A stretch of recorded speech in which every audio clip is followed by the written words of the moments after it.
As each one of them was arrested, they were taken first to an interrogation room by themselves before they were allowed to go and see the other believers. And the first question each of them was asked was, "Are you Muslim or are you Christian?" They felt a sudden surge of joy filling them. And every one of them was able to respond, "I'm a follower of Jesus." The judge who was questioning them would say, "Do you understand what you're being charged with? If you persist in this, we will take your life." And again, every one of them was able to just respond with joyfulness. "You can take my life, but you can't take Jesus from me." Hi guys, welcome back to Raw Mission, where we hear from men and women courageously taking the good news of Jesus to the ends of the earth. They have chosen a life filled with risk, instability, discomfort, and sometimes danger. But they are very aware of who has called them, who has sent them, and who goes with them. And today I'm joined by Peter, who served with his family in West Africa for 20 years. There in the Sahara Desert, they worked alongside Fulani tribesmen and women, introducing them to Jesus and seeing remarkable fruit. This is an amazing story of dreams, baptisms, arrests, interrogations, and the remarkable establishment and growth of the church amongst a nomadic Muslim people group. Well, good morning, Peter. It's great to have you with us on the show. Thank you for having me. Yeah, and you're not too far away from where we are. You're in the UK these days. That's right. Yeah, we moved back to the UK just this year. Yeah, and tell us a bit about your background. You're from Britain, is that right? That's right. I grew up around the Birmingham area, grew up in a Catholic family. We were very much practicing Catholics, went to Mass every Sunday.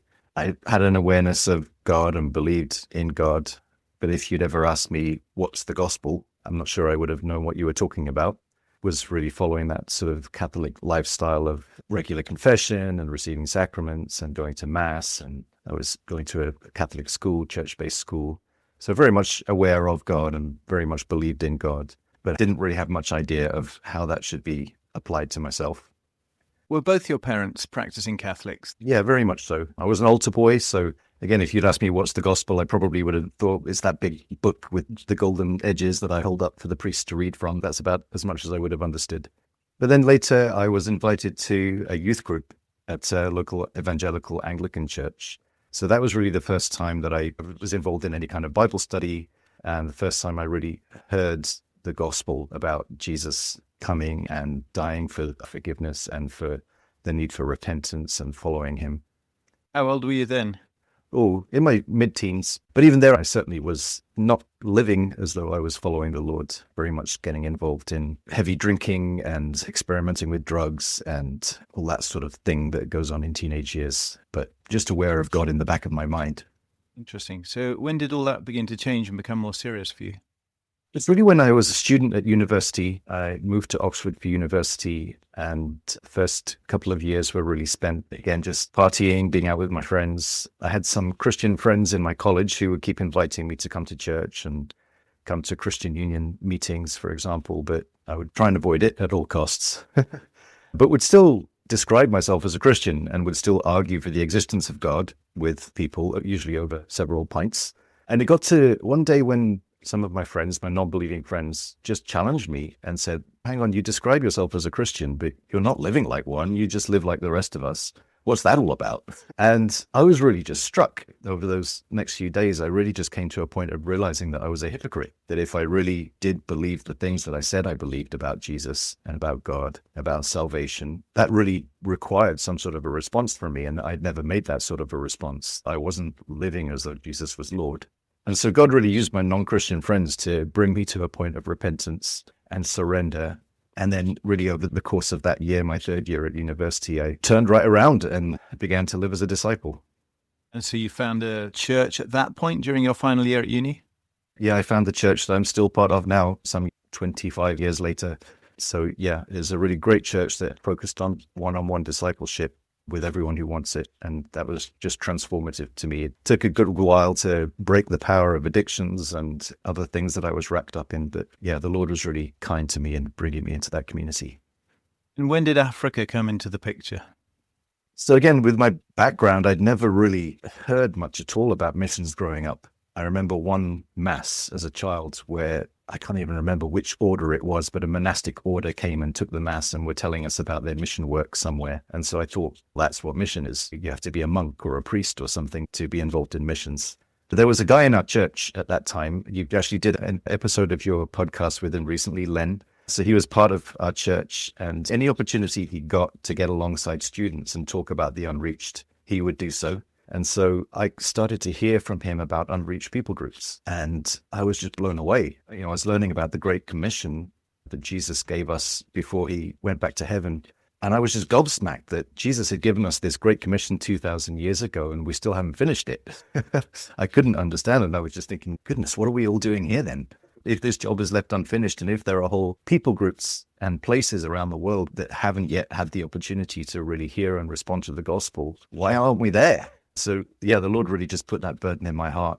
But again, I wasn't aware of any means or any way that you could go and play a part in that until this guy Len said to me one Sunday, "Hey, have you ever heard of our organization Frontiers before?" And I said, "No, tell me about that." And so he just started to describe this organization in which you can be a professional in whatever field you work in. You can go and join a team that's working in some professional sphere or running an NGO or whatever it might be, and seeking to share the gospel and plant churches among unreached Muslim people groups at the same time. And again, I was just blown away for what? You could do that? I never knew that was an option. I'd never heard of anything like that growing up. And so I remember one Sunday he asked me, would you be interested in me just putting your name around a few teams and seeing if anyone would be interested in having you apply? So I said, sure.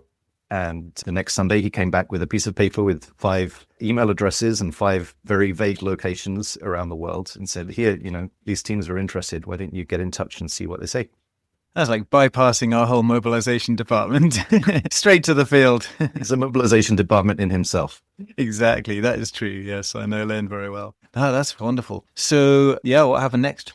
In the weeks leading up to that piece of paper with 5 places written on it, I'd been praying and just open to the Lord, saying, Lord, if you want me to go overseas and do something, I'm open to that, but where would you like me to go? And I'd really had a very vague impression in prayer of the Lord saying, West Africa.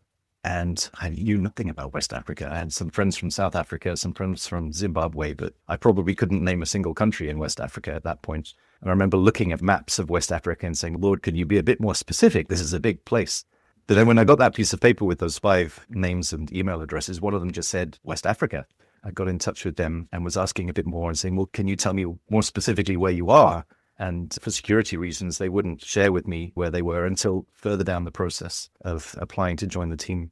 But I carried on through candidate school with Frontiers, preparing to go to the field somewhere. And the idea was that during that time of preparation, I was going to go on a vision trip to this country in West Africa. It was all arranged. There was a trip heading out there that I was going to join in with. But then the day before we were due to fly, I found that I'd lost my passport. And in the end, I wasn't able to go on that vision trip.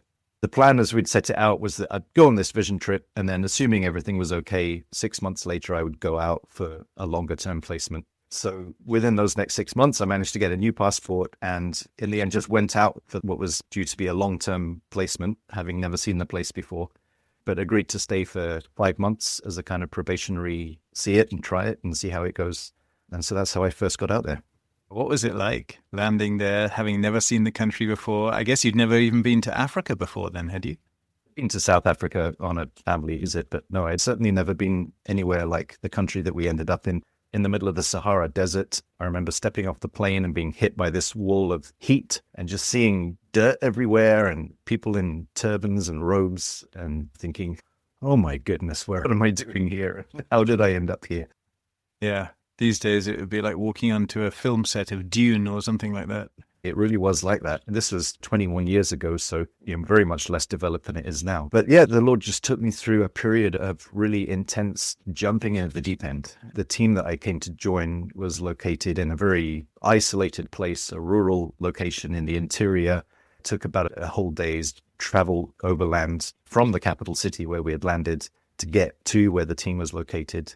The final half of that journey, there was no paved road. It was just driving off-road on gravel tracks. And a lot of the time, the gravel road was worse than just driving across the bush. So the car would often just be driving over the bush.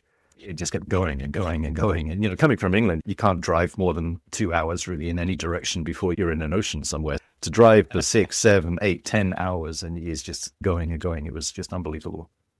And with the team you were joining for that period, were they doing NGO work, development work? Yes, so they were running an NGO in the agricultural sector, largely through microcredit. So bringing in quite rudimentary farming equipment and then selling it to local communities on credit, for very low rates, and then using the proceeds from the repayments to fund further projects. I trained as a civil engineer, and so my part in joining the team was to start up a well drilling program, which was very much needed in the region there. So that's what I got busy with alongside language learning, really hitting the ground and language learning from the beginning. What were some of the hardest parts of the living situation that you had there? Oh, it was just, everything was really intense. My team leaders very wisely threw me in at the deep end from the outset, found a local family for me to live with. So I just rented a room with them. It was a little mud brick hut with a thatched roof, no electricity, no running water. The family didn't really speak anything but the Pula language, the language of the Fulani people that we were with. I would eat my meals with them and with others around town. The weather is Sahara desert, so most days would be in the 40s Celsius. A couple of months each year, we'd be getting up into the 50s each day. Didn't have electricity for a fan or anything, certainly no air conditioning. I learned how to shower with a 1 liter cup of water each day, just to preserve water, as it was quite difficult to come by. Lots of sickness. I had basically 2.5 years living there as a single guy with a host family before getting married, which we'll come to later, I guess. But during those 2.5 years, I think I cooked for myself maybe 5 or 6 times. Other than that, every single meal, I would be just visiting a local family somewhere, just turn up at meal times and eat with whoever happened to be there. And so that was incredible for language and for contacts and social interactions and sharing the message. But for my health, it wasn't that great. And I presume there weren't big hospitals anywhere nearby. No, there were really no options for healthcare. Praise the Lord, I never got so badly sick that I needed to be hospitalized, but just very rapidly lost a lot of weight and had to come up with some coping strategies for getting extra calories and taking a bit more care of myself. What about the sort of loneliness aspect? Yeah, I would say the loneliness was probably the most difficult part of all. I was the only single guy on my team. I had a small team of North Americans and Europeans, but I was actually the only single male Christian in the whole country for the first couple of years. So yeah, that singleness was a big struggle. Loneliness was a big struggle, but something that I had to learn to just submit to the Lord. And these days, I think our listeners will be thinking, wow, did you not even have Wi-Fi, no internet access, no connection to the outside world? Absolutely not. To begin with, there weren't really mobile phones or anything like that in the area. We did have a dial-up modem in our office, if anyone can remember what those were, which would sometimes connect. So I could maybe download my emails once a week, and that was about as far as it got. I'd make a phone call to my parents maybe once a month through a payphone. That was about as much connection as we had with the outside world. Yeah. And how often would you go down to the capital for a visit, for a break? Every 3 or 4 months, I would try and go for a long weekend, maybe even a week. It was just such a difficult journey to get there that I think the longest it ever took me was 52 hours to just get to the capital city over land. It was difficult and risky just in public transport. It would be very uncomfortable, but also quite dangerous to make that journey. So we tried not to take it more than we needed to. Dangerous how? Just in terms of road conditions, road safety, there were frequent accidents. Vehicles were usually hanging on by a thread.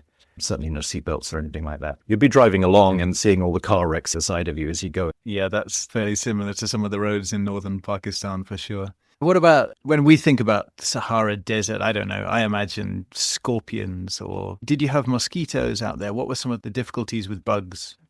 Yeah, I mean, there'd be a rainy season for 3 months or so each year, during which the insects would all surge. Lots of mosquitoes. I had malaria quite often. Also had these things we call burn bugs. Don't know if you've ever encountered them. Bombardier beetles, I think, is the real name, but beetles that spray acid at you if you get too close. And so especially during the rainy season, any kind of light anywhere, they would be attracted to the light. But then if you happen to touch them, or if they got onto your bed or anything like that, they'd spray you with acid and you break out in these big blisters. And scorpions were another thing. Hyenas, as we travel around the region, often, I never actually came nose to nose with a hyena, but would often hear them at night when I was sleeping outside. All right, so that's some of the tough stuff, but how on earth did you sort of manage? What were some of the joys? What lifted you when you were feeling so down? Because I remember times of being sick and you're far from home. You sometimes doubt yourself and you doubt why you're there. How did you get through that? There was a real kind of landmark time for me that the Lord brought me to about 5 months or so, I think, into my time there. My team leaders very wisely, again, could see that I was struggling and could probably do with a little bit of space to process and just be with the Lord. So they sent me to a neighboring country, again, about a day's travel away. They sent me to a hotel on the beach. And it was off-peak season, so I arrived at this hotel in the middle of the night and found that I was the only guest there. They gave me the nicest little cabin right on the beach, facing westward, so the sun sets over the ocean from there. And, the whole staff of the hotel were there basically at my beck and call because I was the only guest. I remember in the mornings I'd go and have breakfast and the chef would come out and say, so, what would you like to eat today? Just tell me and I'll go to the market and find whatever you want. I remember one evening sitting out in front of my hut on the beach, watching the sunset with this delicious meal that I just finished. And I was reading in Philippians 4, and it said, rejoice in the Lord always. And again, I say rejoice. And I remember just thinking, yes, Lord, I'm rejoicing. This is awesome. This is great. And then I heard the Lord's voice. There's a few key times in my life where I've heard the Lord's voice audibly. And I heard the Lord's voice just saying to me, yes, but will you still be rejoicing this time next week when you go back home? And it was like a sucker punch. It just brought me to silence and stillness and thinking, oh goodness, I don't think I will be because it's really hard and I'm really struggling. And I just came to a point that evening of saying, Lord, I don't think I can do it. And that was a really hard thing for me to admit. I'd never really failed at anything before. And here I was saying, Lord, I think I'm going to fail. I don't think I can do this. And again, the Lord spoke and just said, of course you can't. He said, but I can. And then he told me to keep reading Philippians 4:11-13. And Paul says, I am not saying this because I'm in need, for I have learned to be content whatever the circumstances. I know what it is to be in need, and I know what it is to have plenty. I have learned the secret of being content in any and every situation, whether well-fed or hungry, whether living in plenty or in want. I can do all this through him who gives me strength. So I read those verses and again just felt like the Lord was saying to me, it's not a question of what you can or can't do. I know you can't do this, but I can. And he said, the only question I have for you is, are you willing to do this with me? Are you willing to share this with me? Are you willing to be a living sacrifice for me and for the people that I've sent you to? And then it was just silence again. And I was there for a few more days and had lots of walks on the beach and lots of very quiet, still time of wrestling with that question. Now that I had a bit of a taster of what it was actually going to be like, what it was actually going to cost to follow the Lord in this, and really just being left with that question of, am I willing? And got to the end of those few days there at the beach with the response of, yes, I'll do it, Lord. I'm willing. As long as I'm with you, it'll be all right. That's what the Lord taught me, that I have to find my joy and my contentment in him. But then, of course, that was a continual process through the rest of the time there. Yeah, I think that's important, actually, because it's very easy to think the big sacrifice we make is getting on the plane, leaving it all behind here. But actually, like you're saying, it's the regular sacrifice, dying to self.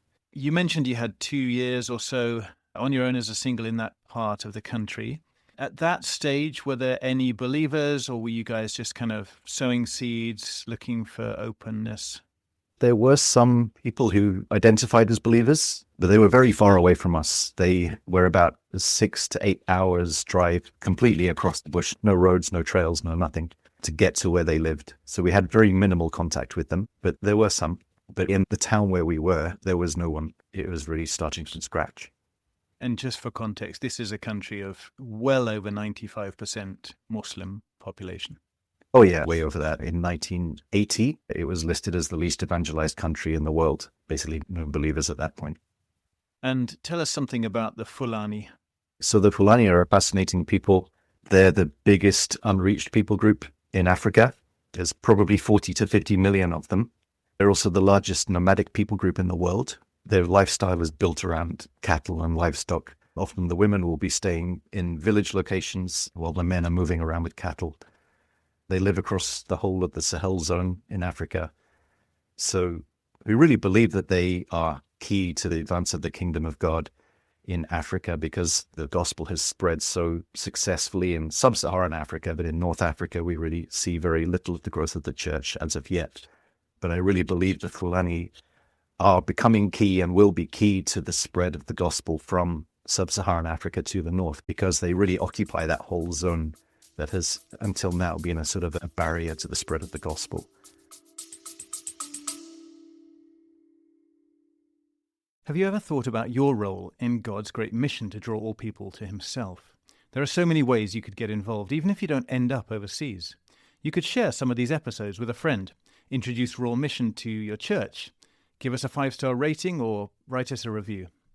You could also become a regular partner in this ministry, perhaps by giving £10 or £20 a month, enabling us to keep growing our team here and sending more labourers to the harvest field.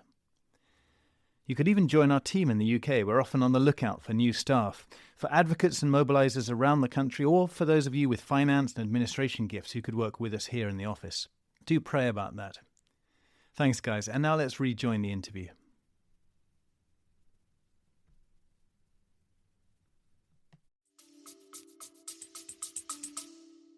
What are some of their cultural markers and sort of typical reactions to Jesus followers or Christianity? But the Fulani, because of their lifestyle based around cattle, the shepherds, the animal herders, they are the cream of the cream. They're the nobles in Fulani society, and everything else is built around them, built around serving them and allowing them to maintain their herds.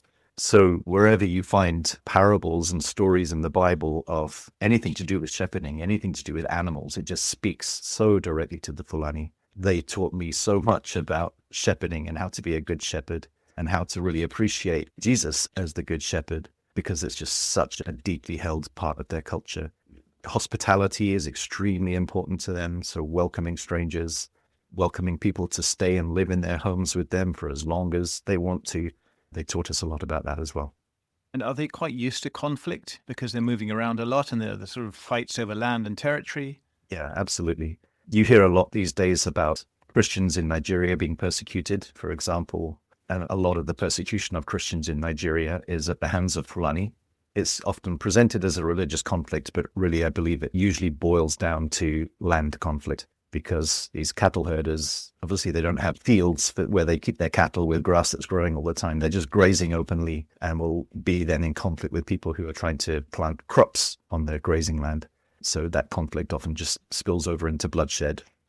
And what kind of Islam are they practicing, and how long have they had Islam in their sort of people group? It's varied, mostly Sunni Islam, but also very much with an animistic worldview behind it. So you see a lot of folk Islamic practices, lots of, particularly again related to cattle, lots of magical things and talismans, and they have a tradition of greeting the sun each morning when the sun rises as a way of trying to bring the blessing of good weather on the cattle. All sorts of things happening, all sorts of magical practices that come from other Sufi Islamic sects in the region. But again, they're so spread out, so they come under different influences in different areas. And do they have witchcraft or witch doctors, or is that not in your part of Africa? Oh yeah, absolutely. Often it would be the imam of a mosque would be the witch doctor and would perform all the same ceremonies. Every time there was a birth in the community or a marriage in the community, I would go along with all the other men to be part of it. And we would often be invited to sit with the marabu, as they call them in French, or the witch doctors in English, just to be there pronouncing blessing over the child. And the imams would often then go through prayers together. And I'd be there, and if my teammates were with me, I'd just be saying, right, we need to be praying in tongues this whole time. We're praying in tongues to break the power of whatever they're praying over this child. And I would often watch as they would be drawing things on pieces of paper and folding them up and burning them, or all sorts of magical practices that would be going on at the same time. Yeah. And then presumably they use them for not just blessing, but for cursing others as well. Did you guys ever come across that in terms of people trying to curse you? I suppose we can come to this more as we get onto the story of the emerging church, but was that something you came across a lot? Absolutely. We never were overtly aware of people having cursed us, but all sorts of things would happen and children would be sick and all sorts of things. We really just operated under the principle that we don't need to know the specifics of it. We believe that we're protected by the blood of Jesus. We just had to remember to pray that. But then in encountering other people, working with believers as people started coming to faith, yeah, that was very much something we needed to tackle openly. Yes, we'll come on to those discipleship questions. And of course, it's never easy to know, is this sickness just natural sickness because of some kind of virus, or is it something more sinister? Okay, so take us forward. What happened after that first 2.5 years or so there? The 2.5 year marked the time when I left for a little while to get married. So that was what happened there.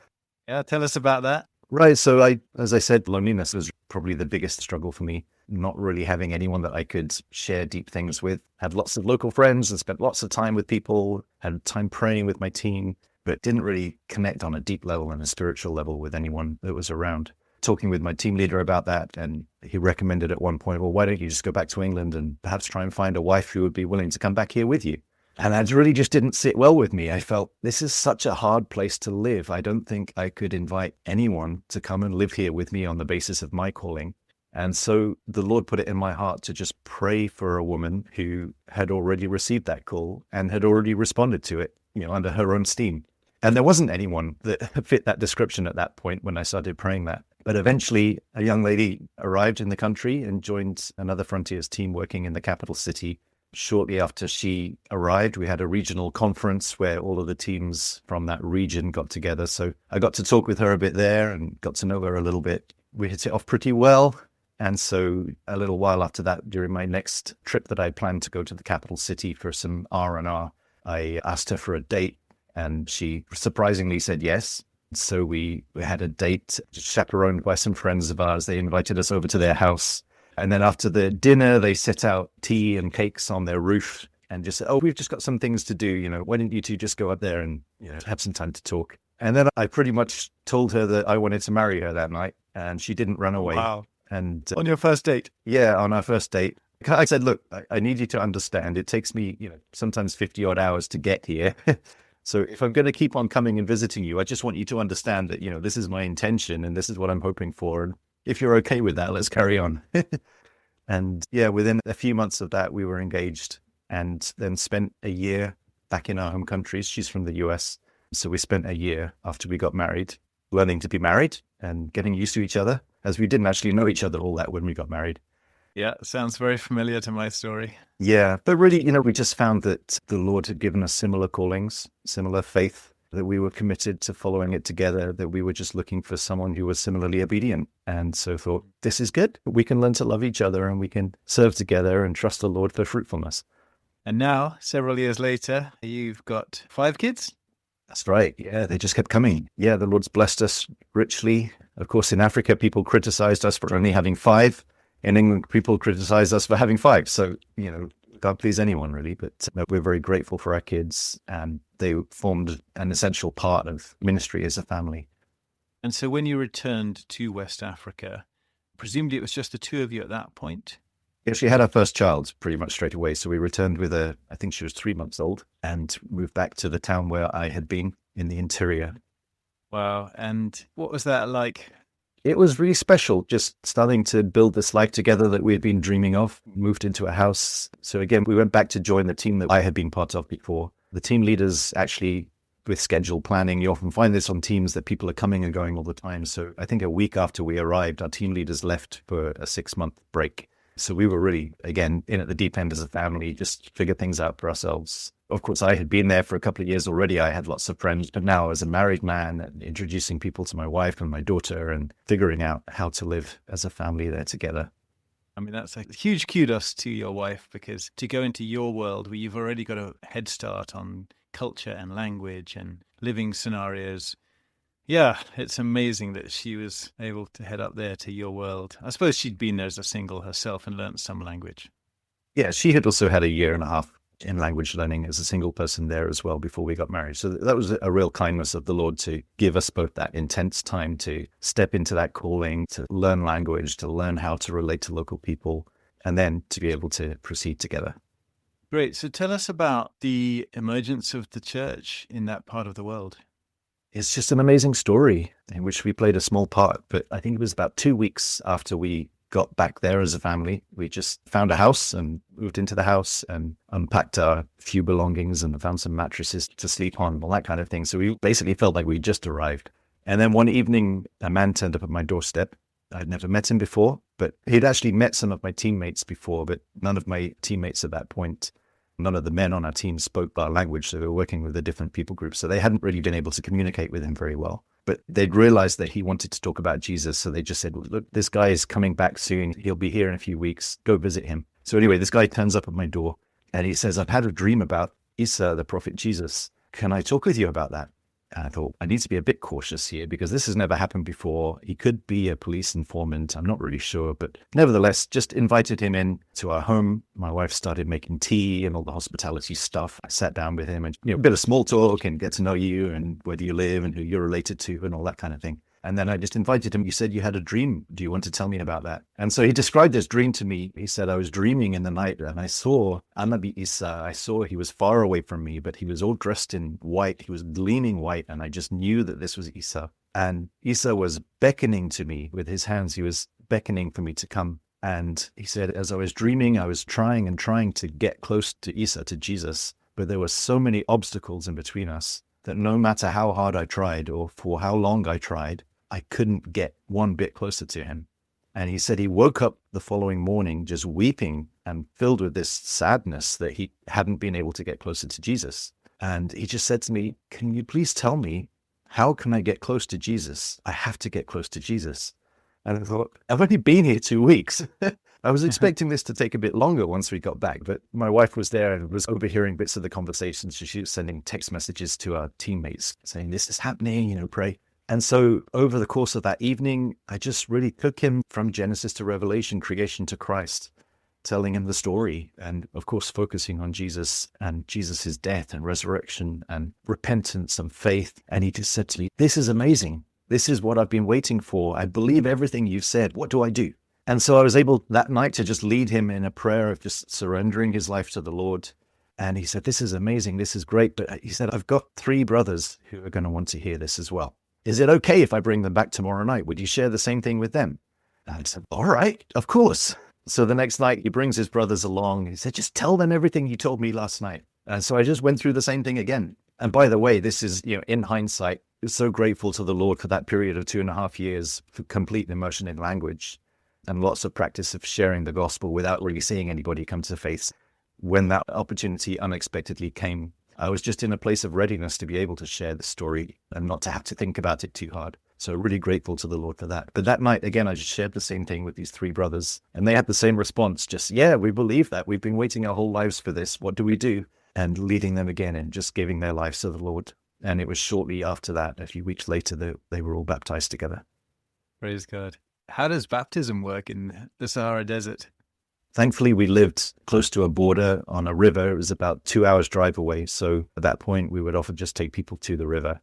As it turned out, on the day of their baptism, we had invited an elder of a church elsewhere in the region to come and join us for that day. So when I woke up that morning, when we had planned for everybody to come to our house and then make the trip to the river for the baptisms, I woke up and felt deathly ill. I wasn't able to stand up. I had a very high fever. My whole body was aching. Everything just felt really bad. There was a Chinese doctor that worked in the town who came over and examined me and said, oh, you've got malaria. Oh, and you've also got pneumonia. You're really ill. You probably need to evacuate. And so as all of these guests are turning up at our house to prepare for these baptisms, I've got my wife and telling her all the passwords for our computer, making sure she knows where our wills are. I'm thinking, I'm not sure if I'm going to make it to the end of this day. I thought, you know what? This has got to be spiritual attack because this is the day of these first baptisms. So I'm not going to let this stop us. And I wasn't able to go to take these guys to be baptized. But with this visiting elder from the other church, I asked him, would you please just take them, baptize them and come back? And so he took them off. And a couple of hours later in the day, they called me from the river and said, it's done. We've been baptized. We're coming back. And right as they were finishing up that phone call with me, my fever broke and I suddenly started to feel better. They arrived back at our house a little while later. They all gathered around me. I was still lying on my back. I still didn't have the strength to sit up. So these guys who were new believers, first generation believers, just been baptized, they all gathered around me, placed their hands on me and just said, Jesus, please heal him. And the rest of the fever just left me at that point. Amazing. And in hindsight, it makes you wonder, was it better that somehow that local pastor was there, that they could see this as Africans bringing Africans to the Lord, even if it's a different tribe? That's just a beautiful thing, isn't it? Yeah, absolutely. And again, we spent 20 years there all together. And over 20 years, of course, I shared the gospel with hundreds, if not thousands of people. But actually, those 4 were the only ones I led to the Lord. And that was just because they turned up on my doorstep ready to hear. And I only ever actually baptized 2 or 3 people. The Lord graciously allowed us to just stay in the background and just be there just at the right moment to get something started, but then to be in the background and in the shadows, just encouraging them as local leaders. Yeah. Now, my colleague Mike likes to say, church planting is easy until you have your first few believers. So what happened next? How on earth do you disciple folks who are so new to everything? What were some of the challenges? How did you do this? Yeah, it was full on, that's for sure. Really just being with each other a lot. Looking to Jesus's model of discipleship, which was walking alongside people, having them in your life and you being in their life, and doing things together and doing ministry together and being in each other's homes a lot and being in the Word a lot, breaking bread together a lot, praying together a lot. So we really went through a period of about 7 or 8 years from when those first guys came to faith. We didn't see hardly anyone else come to faith over the next 7 or 8 years. There were 1 or 2 men that joined. But really, we were focused on discipleship with these guys, walking with them through difficult situations, through difficult marriages, through parenting, through challenges with work, through destroying a lot of folk Islamic practices, destroying their amulets, destroying their spell books, destroying potions, breaking off the power of demonic things in that way. Complete life transformation. And through that period, I think I felt a lot of frustration thinking, well, why aren't more people coming to faith? We had such a great start. I thought this was going to be the start of multitudes. But again, in hindsight, knowing what was going to come later, the Lord was so gracious in giving us those years to really build solid foundations in these men so that they would be ready to lead something much bigger later. But he really had to transform those men first, which was a grueling process at times, but very rewarding in the end. Was there any use of media in all of this, or were these guys able to read and write? Some of everything. They had a very basic level of literacy when they became believers, but we spent so much time in the Word and reading that they've become very much better over the years. We would use some audio scriptures as well, but those are a bit more unwieldy. It's very difficult to just go to the passage that you want to get to when using audio Bibles. Yeah, just lots of time reading the Word. They don't have an awful lot that's printed in their language, but they had the New Testament. That's what we went on. And then over the years where there were some really key Old Testament passages, again, to be able to take people through creation to Christ, taking some key Old Testament passages, and I would just translate them myself as best I could and do that sort of together with them to make sure that the understanding was good. Really paraphrasing important passages. So was church and fellowship to them coming to you guys or meeting in their homes and just eating together, reading the scriptures, praying together, or was there any other formalized church at that point? It was all in homes, absolutely. Really, when we started out with this group, we still were in that old school mentality of we gather them to our homes and we give teaching. And they were very happy for that because that fits in quite well with the way things happen in their traditional religious practices as well. But then we started to learn more about sort of movement methodologies and how if we want this thing to be replicable, it mustn't be built around us and our homes and our teaching. It needs to be in their homes. And it needs to be about facilitating them to gather around the Word by themselves and to be able to replicate that. So we had to make a bit of a switch after a year or so of working with them to really make it more centered on the Lord and on the Word, of course, but centered in their context, in their homes and with their facilitation. And that was a bit of a difficult change to make at first, but we were insistent on it and it bore fruit in the end.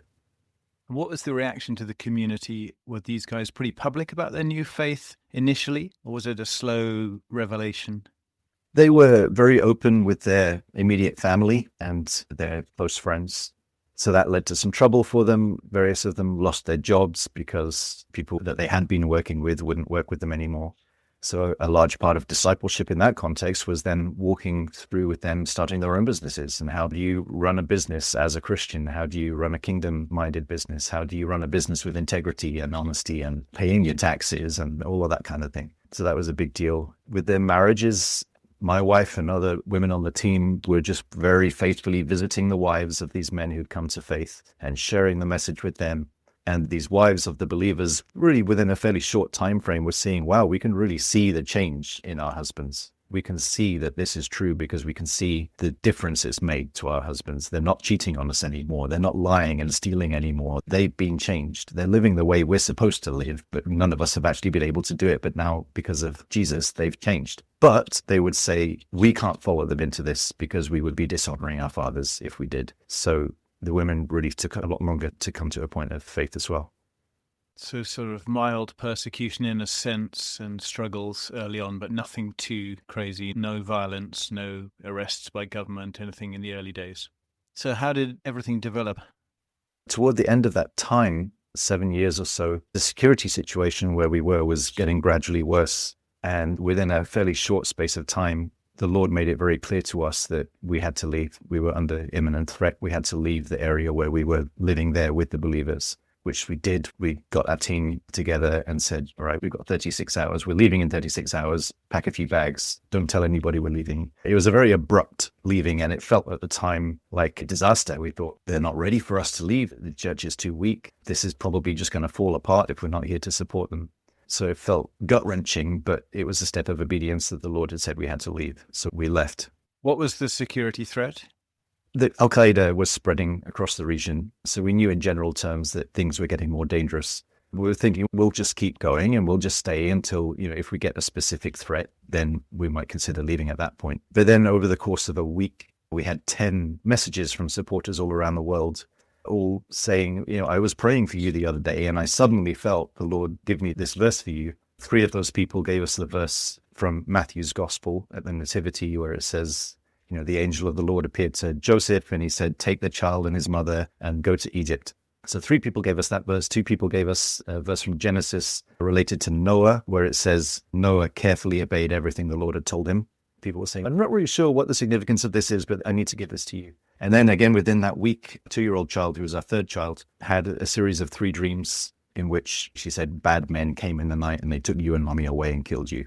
At the end of this week, I remember talking with our overseers and saying, we've been getting all these strange messages and we're thinking it might be time to start thinking about leaving, in the next few months. And they just looked at us and said, the Lord has spoken clearly. Why are you still there? Get out. So we gathered our team together that afternoon and explained and all agreed, yeah, it's time to leave. How did the local believers react? Were they understanding of that? They understood that the Lord had spoken and that we had to obey. They were very disappointed. But there was also a Fulani believer who had come in from further away around about that same time and was trying to take over the group of the believers and trying to bring it under his own influence. And we saw him very much as a wolf. He was very deceptive, very greedy, but they were deceived by him at that point. And so at the same time as we were leaving, they were being brought under the influence of this other guy. And we were thinking, this is terrible. It's all going to fall apart. But again, in hindsight, the Lord really did that to test them, that they were ready for that period of testing. And it was about a year or so later, after we had relocated to another place in the country to basically start again, that they contacted us and said, you were so right about this other guy. He proved himself to be a deceiver. We put him out of fellowship and we really want to reestablish contact with you. We want you to disciple us again. And that was also about the time when things really started to multiply. So the Lord brought them through a period of testing, followed by a period of growth. Really interesting. And it's worth just reminding the listeners, I suppose, because we've mentioned it before on the podcast, but people forget that Jesus did said, if they persecute you in one city, flee to the next. There is biblical precedent to flee sometimes. And of course, sometimes we're called to stay and endure and persevere as well. So it's interesting that you had quite a clear sense that this is the Lord's command to us right now, not necessarily to all the believers there, but to you guys as a team. It's interesting, actually, we didn't discover until 2 years later that on the day that we fled from that city, there had actually been a very specific threatening thing posted about us on the internet on a blog of an American missionary website that was completely unrelated to us, but they had basically completely blown our cover and named us and pinpointed our location. 2 years later, we found that article that had been published the day that we left. But we didn't need to know what the specific problem was. The Lord was in control. Well, yeah, but very tough, I'm sure, for your kids as well to leave their friends and all of that. Yeah. Yeah. Big upheaval, big sort of traumatic moment. Okay. Yeah. So what happened after that? You relocate to a new place. You begin again. It takes a while for you to reconnect with those first believers.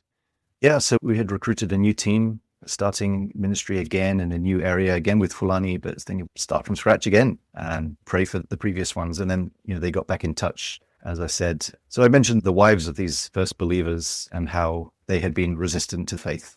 So the country that we worked in actually has the highest divorce rate in the whole world. You often don't think about that. Maybe even thinking about Muslims, you think they value marriage, surely. But actually divorce rates can be extremely high. Polygamy was very common where we were with the Fulani. It's a very common practice. And so you tend to find when a woman gets married, she maintains her primary allegiance to her father because she's going to be thinking, if and when my husband divorces me, I need a backup plan. I need to be able to go back to my father's household, stay there until I find another husband. And so the wives of these believers, that was their received culture and their received assumption that if we follow our husbands into this faith, we'll be burning our bridges back to our father's households. And then if and when our husbands divorce us, we'll have nothing. We'll be on our own. So that was really the hurdle that was preventing these women from coming to faith. It was really after, as I said, about 7 years or so, of lots of just sharing and witnessing, and these believers were urging their wives to accept Jesus. And finally, that first man that had come to my house that first night, he had 2 wives when he came to faith. He took one of these wives to a neighboring country where there was a small community of other Fulani believers who had been there for quite a long time. He took her there just to show them Fulani believing families exist. This is what they look like. And during that trip, she was moved by what she saw, and she finally gave in to Jesus. And she said, I give up. Baptize me now before I change my mind. And so they baptized her there and then. They got back to the compound where they all lived together as a big extended family. And she told the other wives what had happened, that she had given her life to Jesus, that she'd been baptized. And so all the other wives together en masse said, we want to follow this too.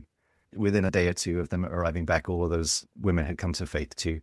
And so really at that point, the church in that area went from being a small group of men, which was a bit like a sort of a club or an interest group. And now all of a sudden it's a family, it's a new tribe, the Jesus tribe, if you like, among the Fulani.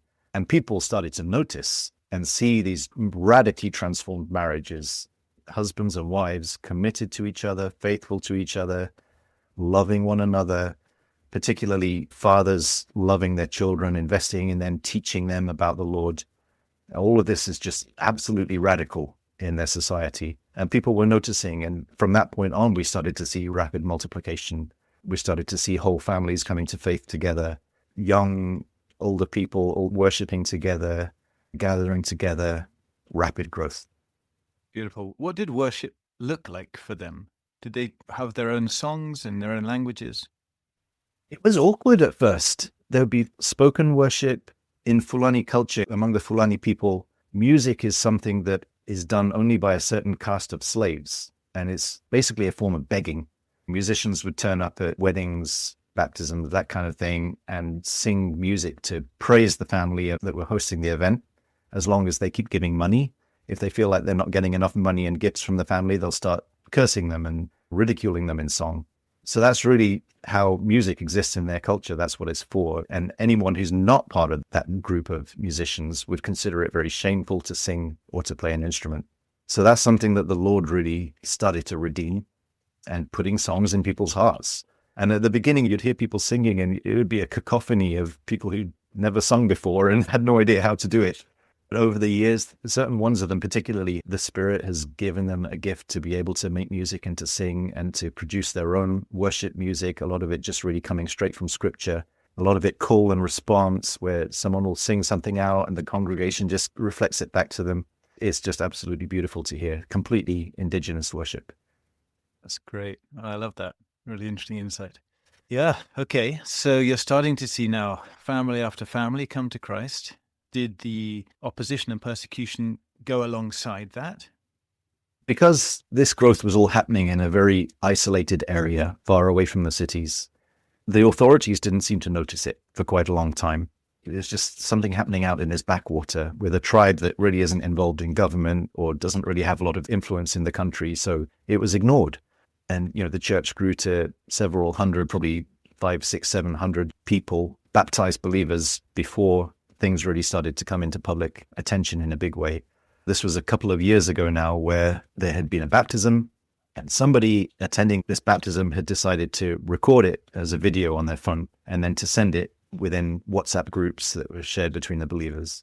And somehow that video got out to somebody else, got to the media, and it turned into this big scandal with this video being circulated through the nation, through media, reported on local news sites of this baptism happening. And that caused a lot of problems. Within a couple of weeks of that video leaking, 26 of the leaders and elders of the church were arrested and imprisoned and charged with apostasy and blasphemy, which carry mandatory death penalties where we are. I'll carry on with that, but a fun God story. Just a few months before this had happened, we'd been gathered with some of the leaders of the church, and they told us the Lord has given us this vision that within a year from now, the gospel will be preached throughout this nation. Will you pray with us for this goal?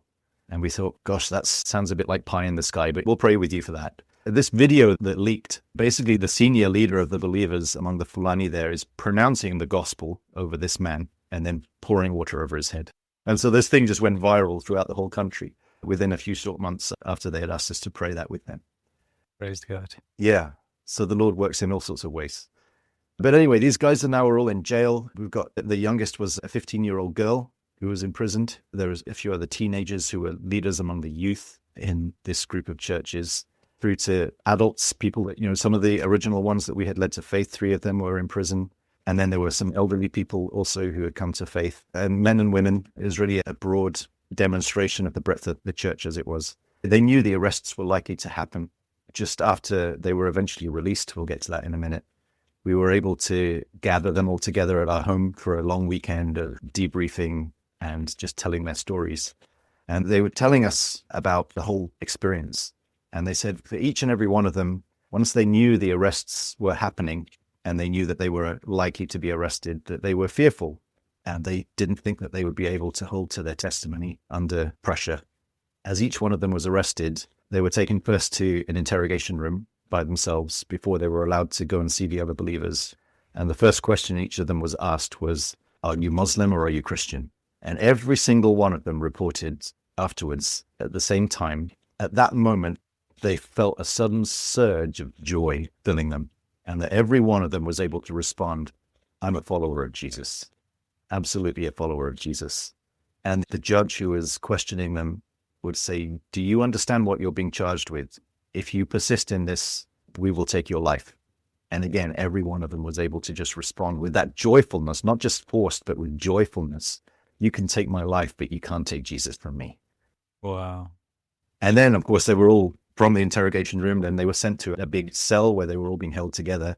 And they would all say, what did you say? And they were able, as the days went on, to realize that they had all said the exact same thing. They'd all had the same experience of that infilling of the Spirit. So amazing. Yeah, so carry on with the story. What happened during the interrogations and afterwards? So they were all in prison for almost 4 weeks, 26 of them held in a single concrete cell, about 4 meters by 4 meters, nothing to lie on. There weren't really bathroom facilities or anything like that. They were interrogated pretty much 24/7. They were never actually physically harmed, but there was a lot of other kinds of pressure put on them. They had the top imams in the country come as a delegation to preach at them for hours on end, basically telling them, come back to Islam, all will be forgiven, come back to Islam, we'll give you prominent jobs, we'll give you all the cattle you could want, and if you don't, we will put you to death. They had police interrogations, they had politicians coming and interrogating them, top politicians in the country. There was really no let up, but not one of them crumbled. Not one of them crumbled. They all stuck to their testimony. And they were telling me afterwards, during one of these interrogations with a group, the top regional judge who had been questioning them just exasperated. And he just said, who are these people? What? Are they even human? They don't seem to be afraid of death. What are we supposed to do with them? They realized they were going to have to make some sort of a compromise. The authorities realized that they couldn't possibly put all these people to death or they would lose all favor with the West. And so just couldn't do that. And they were going to have to come up with some sort of a compromise. They prepared a statement and asked the believers to sign it. This statement saying, we believe in Muhammad and we believe in all the prophets and we're peaceful people. They refused to sign it. And so he came up with another statement saying, we believe in God and angels and we believe in the Holy Scriptures. Will you sign this? And they said, yeah, we'll sign that. We believe in God and angels and the Scriptures. Yes, we can sign that. And so they all signed this declaration of faith. And then the judge said to them, you're free to leave. And not only did he tell them that they're free to leave, he told them, you can carry on with what you were doing, but just keep it quiet. Try and keep it respectful. Try not to upset people, but you can carry on, which is just mind-blowing. The nation we're talking about, I'm not going to specifically name the nation, but the church has never existed there. It's illegal for the church to exist there. And for the authorities to give this kind of tacit approval for the church to exist and to agree not to persecute them further was just mind-blowing. Now, all this time, how much did you know? How worried were you that you might be named and taken in as well? Yeah, all of these folks that were in prison at the time, we were in daily communication, multiple times a day, communicating with their teenage children and some of the other leaders who hadn't yet been imprisoned. And so the children of the believers were able to go to the prison each day to bring them food. and other supplies that they needed. And so through the children, we were communicating with the people in prison. We were trying to arrange for lawyers to represent them, which completely failed. No one was willing to represent them. But the children were doing an incredible job. The children rose up as leaders, really took a public stand defending their parents, and they were really instrumental in providing for the rest of the family members of the believers who'd been imprisoned. So that was just an incredible time. We also were very much aware that under interrogation that they would be asked, who told you about this? Who led you into this faith? And so we were living under the assumption that at some point the police would come for me, as I was really the one that had led that first group to faith. And even in that area, we were publicly known as people who had been leading people to faith. So we were really just waiting for the knock on the door. We packed our bags, assuming that I would probably be imprisoned for a few days and then escorted to the airport. I've never had an experience quite like sitting down with my children and briefing them as to what's likely to happen. They knew what was happening with the believers, of course, but having to explain to them it's quite likely that I would be arrested and imprisoned, but don't worry, we've got plans in place. We took them through contingency plans of what to do if both my wife and I were arrested, which is a very difficult thing then to unpack later with our kids. But goodness, is that discipleship or what, to be able to take our kids through that kind of an experience? But we had the option to leave. We had the option to flee, but felt the Lord really gave us faith and grace to stay and to be there to support and to stand in solidarity with our brothers and sisters. And in the end, I didn't get arrested. In the end, nobody came knocking on the door. And afterwards, I asked some of the believers, what did you say? Did they not ask you who had led you to faith? And they said, we just skirted around the question and avoided it. Anyway, we were grateful for that. But yeah, it was very much facing up to the likelihood of arrest and taking our children through that process. And of course, people all over the world, including us here, I remember those days, were praying for all those believers under arrest. And I hope that they knew that, and I'm sure they did. And hopefully that was a support to them, knowing that folks all over the world were caring for them and praying for them. There have been, a few other situations since then where similarly persecution has come on these people, and prayer has just risen up all around the world, thousands upon thousands of people praying for these relatively small number of people in this backwater little place in the middle of the Sahara Desert. But the believers there, they know that and they appreciate that. They're so moved by the closeness that they feel with the global church. They know they're part of something way bigger. And most of them haven't really seen any of that, but they just know it's there.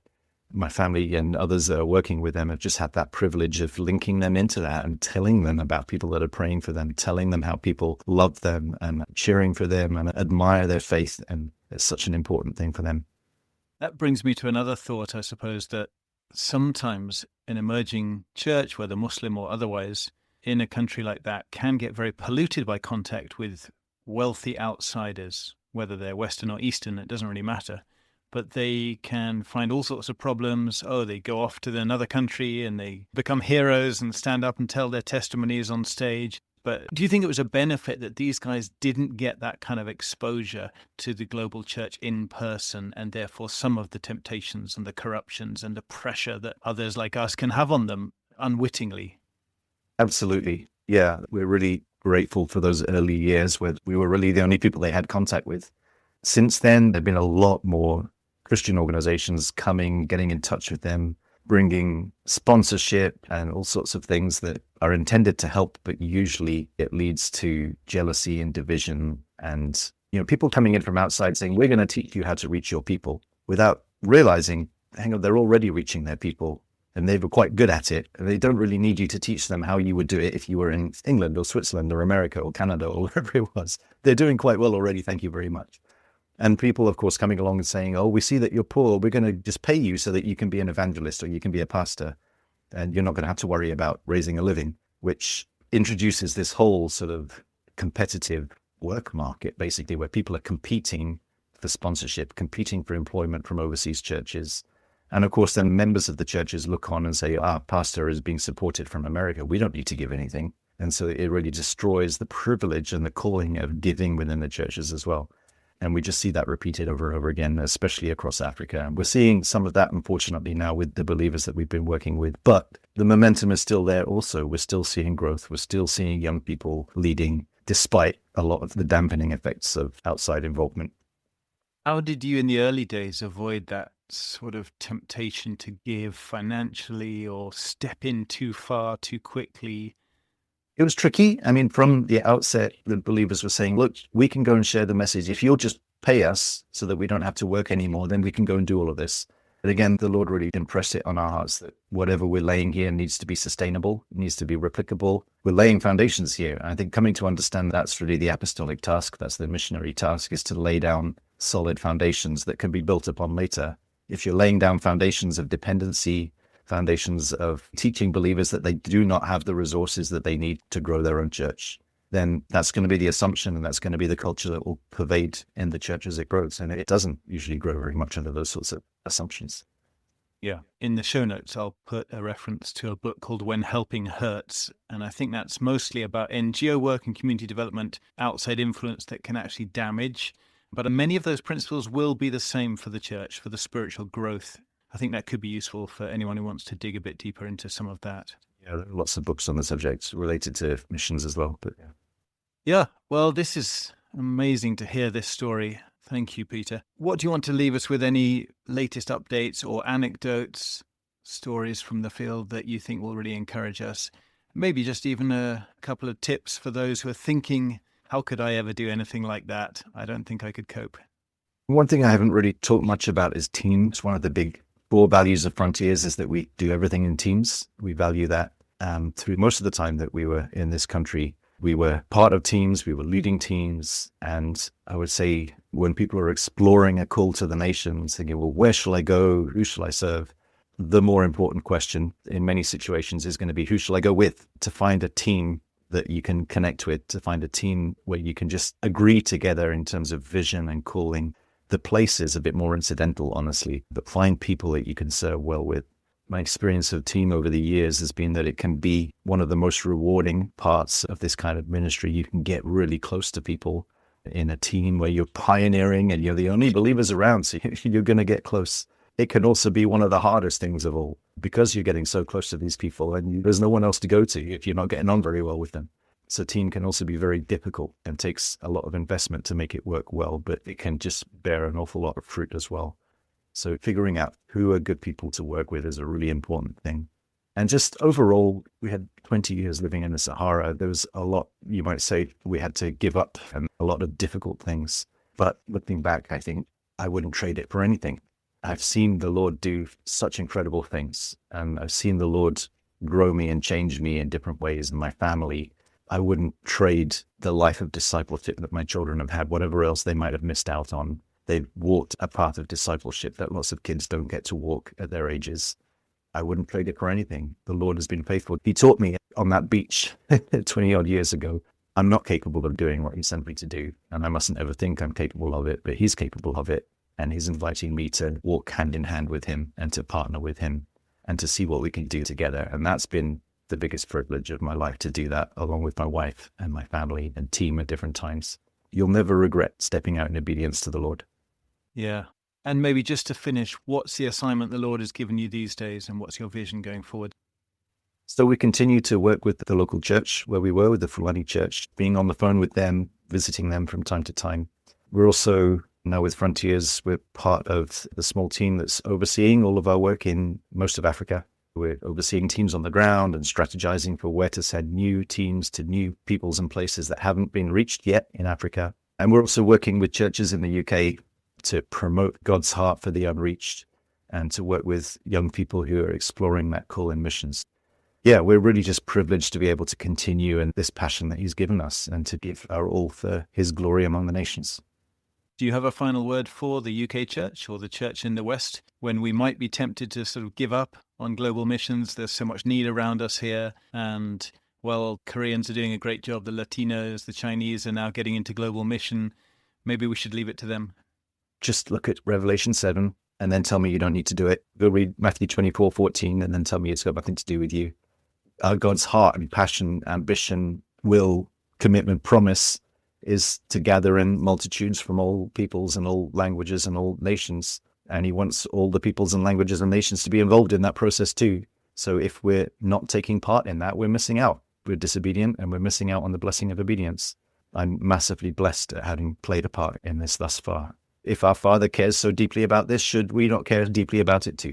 That's really where I come down to. Yeah, wonderful echoes of Jonah there and the words the Lord spoke to Jonah about his compassionate heart. And the wonderful thing is, wherever you are in the world, whatever church you're part of, you can be involved in God's heart for the nations, giving, sending, praying, and going. And maybe praying for people in your church to go to places where the gospel is not available because there's no one there. Yeah, Peter, thank you so much for being with us today. We rejoice with you at the fruit you've been privileged to see, you and your wife and your kids, and we know the story is ongoing. Our God is good. We know the end of the story, but thanks for being with us today, and bless you guys.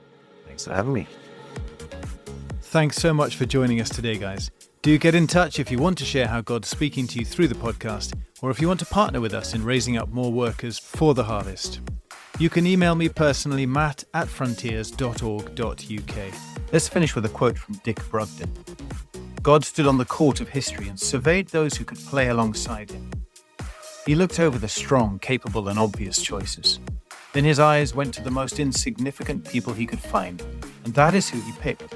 He wanted the weaklings for his team, and the reason is simple: all the glory would go to him. When God assembles a team of insignificant people and wins with them, it is pretty obvious who is responsible for the victory. Have a great week, and do join us next time to hear from more ordinary people serving our extraordinary God in some of the toughest parts of the world.